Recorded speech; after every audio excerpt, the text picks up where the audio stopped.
Hi. I wonder if you'd indulge me by doing a little test with me to see if you're autistic or not.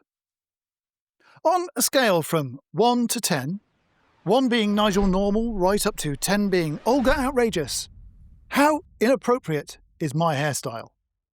Remember, it's marks out of 10. OK? Now remember that score. Now again, marks out of 10, if you please. I'm trying to decide which is most inappropriate. For anyone unable to see Quinn's hair, he's gone back to the swinging 60s, sporting a practically unkempt, easy-to-maintain black mop top. Remember, 1 if it's totally unremarkable, and 10 if it's completely off the wall. OK, how about now? Marks out of 10 again so I can compare the results. It's a touch of glamour now, with a daring blonde look, complete with plaits and fetching blue scrunchy accents. OK, had enough time? Now, there is a little autism test in there, but it's not about the numbers you just picked. It's about how you answered, or even if you came up with any answers at all. If you pause the video to think about your answers, if you're still thinking of them, or if you've got answers but they're really just numbers you picked out of the air because you thought they sounded plausible, then it tells me you could well be autistic like me. Because if you're autistic, there's a good chance your heart sinks every time you see one of those multiple choice questions about your feelings or opinions, whether it's rating how much we like something, how much we agree with a statement, or grading our feelings. I'm Quinn, and I'm autistic, and I can tell you, a little piece of me dies inside every time I get asked questions in that impossible format. It may not seem like a big issue at first until you look at the diagnostic process for autism. In fact, any diagnostic process, because doctors, psychiatrists and government departments, like those who decide on who gets funding for treatments or benefits claims, also rely heavily on forms and interviews chock-a-block with graded questions on our feelings, our health and our lifestyles. When it comes to diagnosing autism, it's almost impossible to avoid graded multiple-choice questions. Right from the moment someone thinks, I wonder if I could be autistic, and looks for online guidance, they're thrown in at the deep end with one of these tests. Some people give up there and then when faced with such an insurmountable task. The ironic thing is that their very reluctance or even fear of doing tests like that might actually be a strong indicator they are actually autistic. Last time, I talked about the excessive numbers of autistic people with past stories of incorrect medical diagnoses or long-term conditions that took years of suffering to identify. Today, I want to look at just one of the causes of that controversy and how we might be able to fix it. So, if you're one of those autistic people who struggles to answer graded questions, or you're trying to help someone get through it and you want to know how to help, why not grab yourself a cuppa and join me whilst I talk about autism, numbers, and feelings.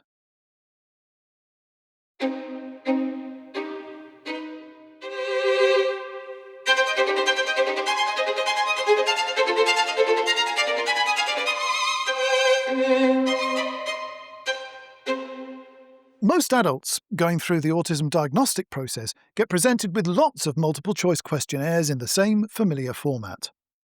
Most of those online Are You Autistic quizzes work the same way too.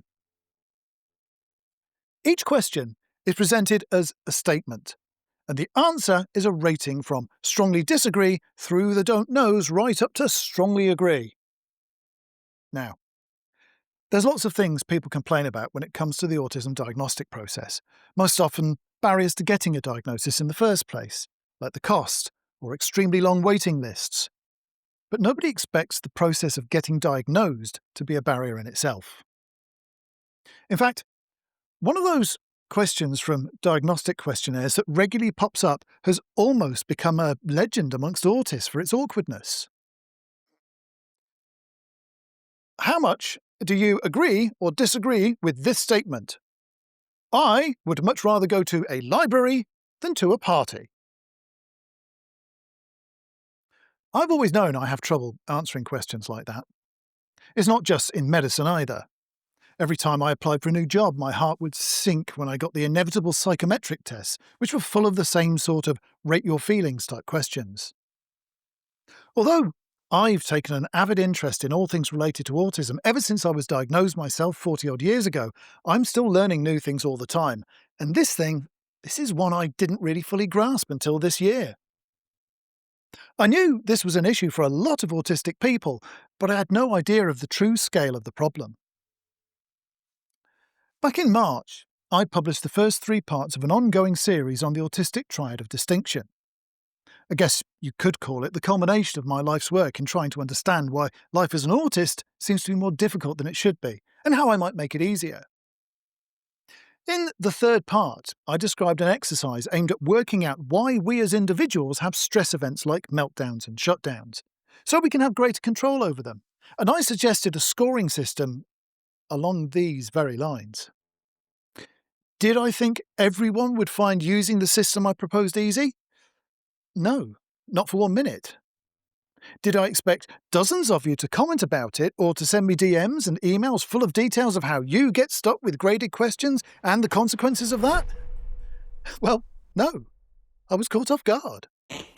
I don't think any question I've asked in the 7 years I've been doing this got quite such an enthusiastic response.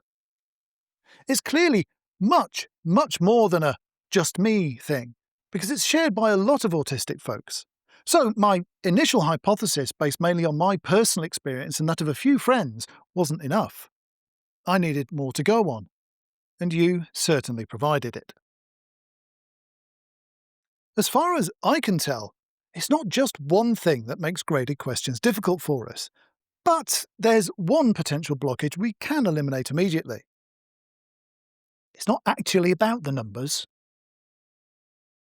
I'm dyscalculic, which you could call the lesser-known cousin of dyslexia.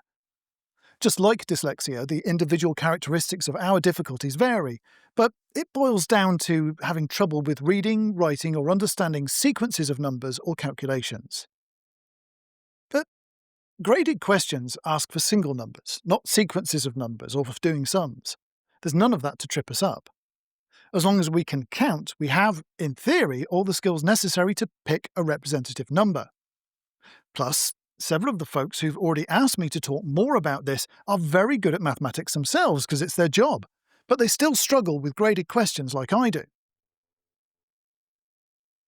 Since this appears to be very common amongst autistic folks, then at least one of the contributing factors must be very common too. There's no doubt that differences in interoception, our internal bodily senses, play a significant part, which I touched on last week, but there's not much we can do about them. I want to look at differences we might have some chance of working around or accommodating first, which leads us to alexithymia. At least half of autistic people are alexithymic, myself included, and it's been known about for a long time. It's one of the main reasons autistic folks picked up an undeserved reputation for being emotionally distant, insensitive, or even lacking emotions at all. The dictionary definition suggests a difficulty in describing our feelings when we're asked, almost like it's a language thing, but it goes quite a bit deeper than that. If you ask me how I feel right now, physically or emotionally, the most honest answer I can give you is, ask me in about half an hour and I might be able to tell you, because I really don't know. It takes me a while to untangle my feelings enough to be able to make sense of them myself, let alone blurt them out to someone else, so it's next to impossible to answer until I've had time to think about it. You might think that the more emotionally charged the situation, the easier it might be to assess, but the opposite can be true. The more emotional buzz there is in the air, the more noise there is to filter out, so it gets harder. And it may extend the delay in understanding our feelings from hours to days or even weeks. Now, when you ask me for an opinion, you're doing exactly the same thing as when you're asking how I feel. Instead of asking me about my physical or emotional state, you're asking for my emotional reaction to something else. It's still delving into feelings that I can't readily access in the here and now, so it puts me under increasing pressure and sometimes I get panicked. In general, you might think that expressing opinions might not be as emotionally charged as answering questions about our innermost feelings, but that's becoming less and less true day by day. There's another element at play here: the autistic sense of veracity. It's common knowledge that autistic folks are often creatures of habit and routine, holders of special interests and fond of both waxing lyrical about those and asking far too many awkward questions about everything else. All those, and a few other traits, well known and otherwise, are expressions of the heightened sense of autistic veracity that's one of the defining features of our nature. In short, most of us find it difficult to accept anything at face value without evidence to back it up, so we ask questions when we don't have enough information.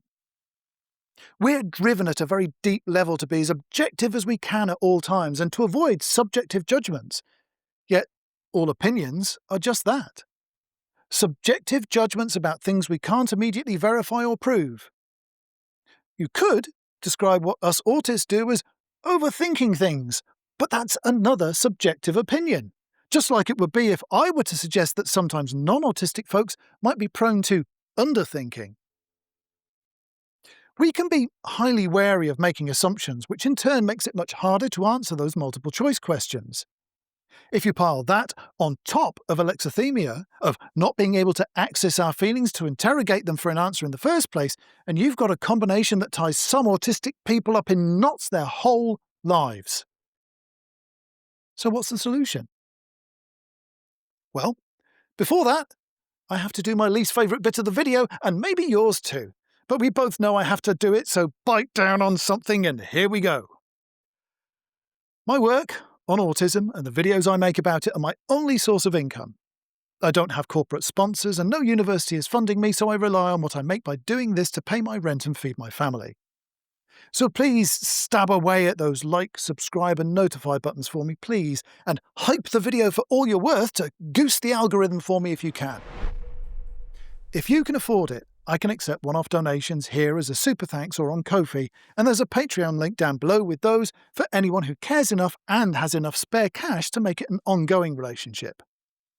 Patrons get early, ad-free access to my work, easier access to ask me questions, and the knowledge that I literally wouldn't be able to do this without them. Now, back to that solution. There are tools and exercises which many of us can and do use to make picking an accurate graded response much easier, but they all require time and patience, which we don't all have available to us when we're put on the spot. However, there are definitely ways in which we could make the processes that currently rely on graded questionnaires much easier for autistic people, and maybe a lot of non-autistic folks too. Let's go back to the question I started this with. I asked you to grade all those hairstyles from 1 to 10 on a scale of how inappropriate they are. If you don't see that as an ambiguous question, then it doesn't mean you're not autistic, but it means you're far more susceptible to socially driven assumptions than I am. Your scores might well have looked something like this, but they weren't driven by the question I asked. They were driven by the question you assumed I was asking. I wasn't asking how silly I looked. I asked how inappropriate the styles are. My first question, and probably a lot of yours, would be inappropriate for what? Because for me, the query lacks context. I can't answer. My sense of veracity compels me to try my best to give an honest, representative, and repeatable answer, so I have to have more data before I can even try. If the question was worded as inappropriate for work or inappropriate for a funeral, then both of the wigs would have scored highly, but I didn't ask that. If I was going to a fancy dress party, then all might be equally appropriate. If it was a retro-themed party, then perhaps the mop top would be the most appropriate, and with a bit of gingham, that blonde wig could make a killer outfit for a Red Dwarf-themed party. I was just doing a little test. A little test to see if you'd gone crazy. Like most autistic folks, I don't always make the same assumptions people expect me to, so I may not be answering the question the way they think I am, because I don't understand it to be the same question they do.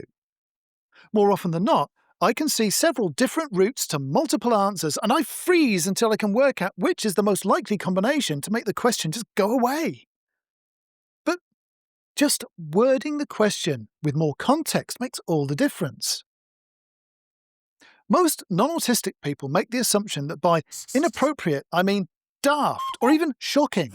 But like most autistic people, I'm not a fully paid-up member of the Social Assumptions Club, so I don't make your choices for you by answering based on my personal biases.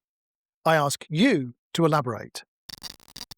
If I know for sure you mean inappropriate for work, then I'm closer to giving you an answer because that means I don't have to consider fancy dress parties, stage plays, or 100 other possible use cases.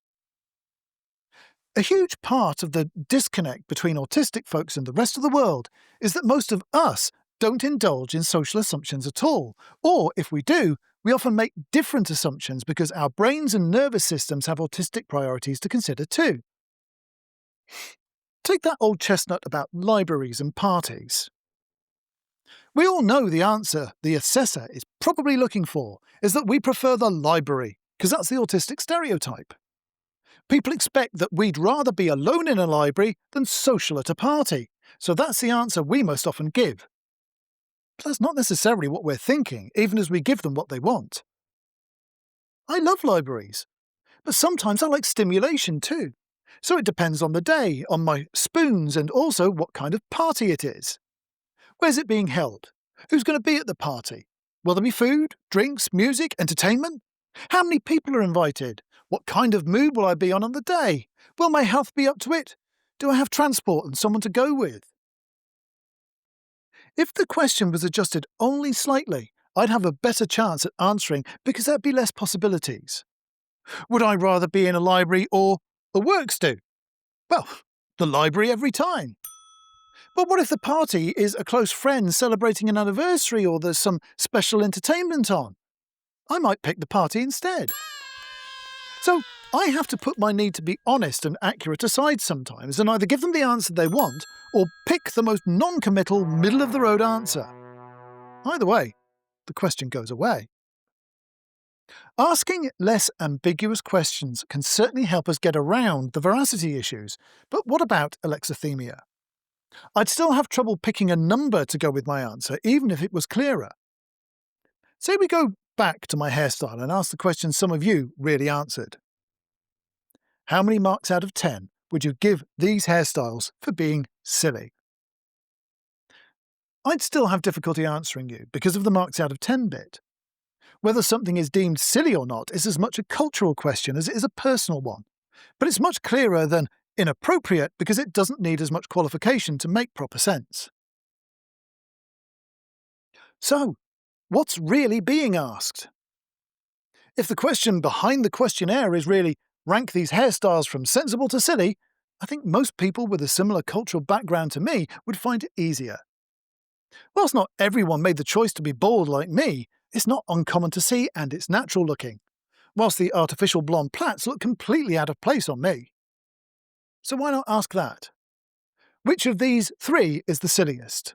Or which is the least likely to turn heads? I call it the rule of three, or the trinary inquiry, or trinary questioning. I know it's true for me, and I've used the same principle for years in conversation with other autists, and it does make life easier. Once we have a clear, unambiguous question to answer, we can usually arrange the options according to the criteria set if there are no more than 3 choices. And whilst it takes longer, it's still possible to build bigger datasets based on those smaller questions. Rate my hairstyles as appropriate for work? Easy, 1, 2, 3. Most appropriate for a young Britney Spears lookalike contest? Easy again, 1, 2, 3. If you really need to construct a rank chart of multiple items based on our input, then try breaking it down into sets of 3 and build your ranking based on smaller inputs instead of trying to do it all at once. And then you'll get better quality, quicker, and above all, more truthful answers from us. People aren't going to start asking questions differently overnight, especially as this problem seems to be largely unnoticed by the academic and medical establishments. So what can we do as autistic folks to make things easier on ourselves? It may seem both obvious and terrifying to contemplate. But have you ever tried just telling someone you can't answer questions like that? I have, and it's surprising how often it does the trick. And you don't even have to tell people you're autistic most of the time. Just say something like I do. I'm really sorry, but I really can't answer questions like that because I change my mind as soon as I finish the test. Is there another way we can do this? The first time I tried saying that was about 4 years ago with my rheumatologist.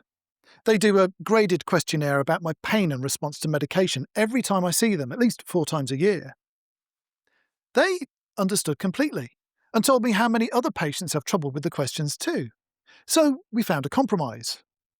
I'm very much a verbal problem solver, so I now describe my feelings or circumstances in my own words and they translate it into numbers for the system. I said something similar the other day when someone phoned me up to rate their service after the gas board had been out. And again, they were more than happy to accept my difficulty and apologise for wasting my time. In fact, almost every time I've asked for an alternative, I've been offered one immediately, or worked one out that suited both parties. In fact, it's been so straightforward, I can't help but wonder if everybody hates graded questions to some degree, not just autistic people, because I don't get much pushback when I ask. But I've also learned over the years that the numbers don't always matter that much anyway, especially not for surveys or highly emotionally charged questions. Such exercises might as well be trinary questions anyway a lot of the time because they're ultimately only looking for one of 3 answers. Yes, no, or need more information. So it doesn't really matter much what number we actually pick as long as it's in the right zone. On a 7 or 9 point scale like most diagnostics use, it doesn't matter so much how much we agree or disagree as much as the polarity of our feelings. We agree, disagree, or neither. A middling score may seem less viable, but in most cases the difference between an 8 and 9 points isn't going to amount to much.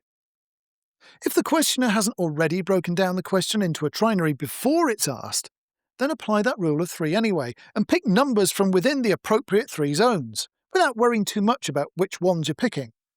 It may not result in the fine accuracy we're hoping for, but it'll be a lot closer to the truth than just telling people what they want to hear. Graded questions about feelings or opinions is one of those autistic problems that's very easily sorted out by just doing things a little differently. It's something that can be fixed with better planning and sensitivity to the variety within the human experience, and not just the bits we call neurodivergent either. Yes, we can use tips, tricks, and special techniques like the rule of 3 to get round them, or just make up the answers to keep people happy like lots of us already do. But I can't see that as an ongoing solution, especially not when the stakes can be so high. Being unable to answer graded questions about feelings or opinions can stand in the way of not only autism diagnosis, but diagnosis of any and all psychological and medical conditions. I've known so many people seeking autism diagnosis who've given up at the first hurdle because if that's so difficult, what else is in store if they keep looking? But that's nothing compared to the autistic people with and without diagnosis who've struggled with severely limiting or painful conditions for years because they couldn't fill out the forms or answer the questions they're asked in a fashion their doctor's familiar with. If we actually have the luxury of time to answer those questions, maybe we're filling out a form at home and there's no pressing deadline, but we still can't come up with answers. Or maybe it's one of those where the difference between 8 and 9 actually matters. I've a few tips and tricks that might help you come up with the goods, and I'll be putting some of those up as YouTube Shorts videos over the coming weeks. When I first asked this question about questions, I was bowled over by the responses. Now I've had time to think about it, I guess I should have expected it, but I really did think this was more of a just me and a few others thing than a hugely common aspect of our shared autistic experience. I was astonished by the stories of medical mix-ups, of benefit claims being turned down and job applications being rejected that involved difficulties answering graded questions, so I had to pay close attention, and there's still plenty to learn. I'd be really interested to know if you have similar difficulties with this kind of questionnaire or quiz, and any tips you might have for getting around them. But I'd also like to know if you're autistic and you don't have any problems answering multiple choice questions about your feelings or opinions. If you don't mind, I'd also like to hear what you have to say about picking favourites. Do you find it easy to pick a favourite when asked to pick one from a list? Or do you second-guess yourself immediately? Did you maybe spend your childhood writing top tens of everything that changed every week, or still enjoy having deep discussions ranking the minutiae of your special interests? I'll be back soon with more insights and ideas about what makes autistic people tick. But until then, I'm Quinn, and I'm autistic. Thank you for watching.